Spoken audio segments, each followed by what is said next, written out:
Paano kung may pulis, opisyal, or empleyado sa gobyerno na basta na lang pumasok sa bahay mo without your consent? Alam niyo ba? It can be violation of domicile. So ano nga ba yung mga halimbawa ng violation of domicile? Unang halimbawa, pumasok ang pulis sa bahay nyo without warrant of arrest or search warrant. Yan yung una, guys. Pangalawa, kahit sinabi mong labag sa kalooban mo yung pagpasok nila, pumasok pa rin sila sa loob ng bahay mo.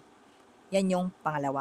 Pangatlo, pumasok yung pulis sa bahay nyo ng palihim at nung nakot and daak mo sila at pinaalis mo sila, hindi pa rin sila umalis. Yan yung pangatlo, guys. Pang-apat, kapag nangyari ito sa gabi at without your consent, naghalughog at kumuha sila ng mga dokumento or something doon sa loob ng bahay mo nang wala kang pahintulot, mas mabigat yung parusa doon dahil yun nga, gabi na siya. And having said that, ano ba yung mga dapat mong gawin or hakbang kapag na-encounter mo yung mga ganitong situation? So, ayon dito sa Legal Kit ni Juan, basahin natin.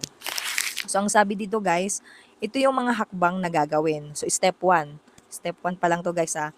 Kung kaharap mo ang pulis o sino mang opisyal o empleyado ng otoridad, hanapin mo ito.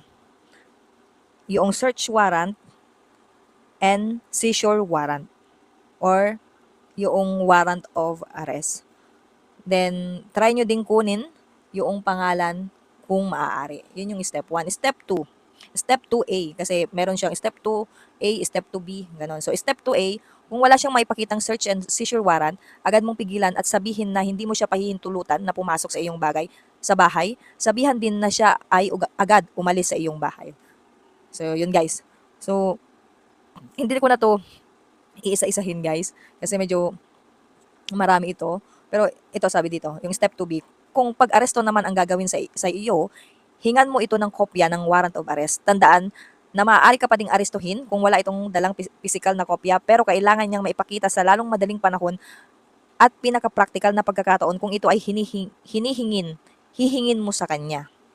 So yan. So yung ito, last, step 2C, kung ikaw ay naimbitahan ng police station or kung ikaw ay naimbitahan sa police station, ikaw ay may karapatang tumanggi kung walang sinabi na ikaw ay may warrant of arrest. Diba guys?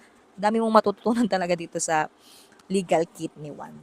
So kung gusto mong malaman yung mga ganitong situation, mas maintindihan yung mga batas at karapatan mo dito sa Pilipinas, try mo tong Legal Kit ni Juan. Dito mo malalaman yung mga basic law and rights mo bilang isang Pilipino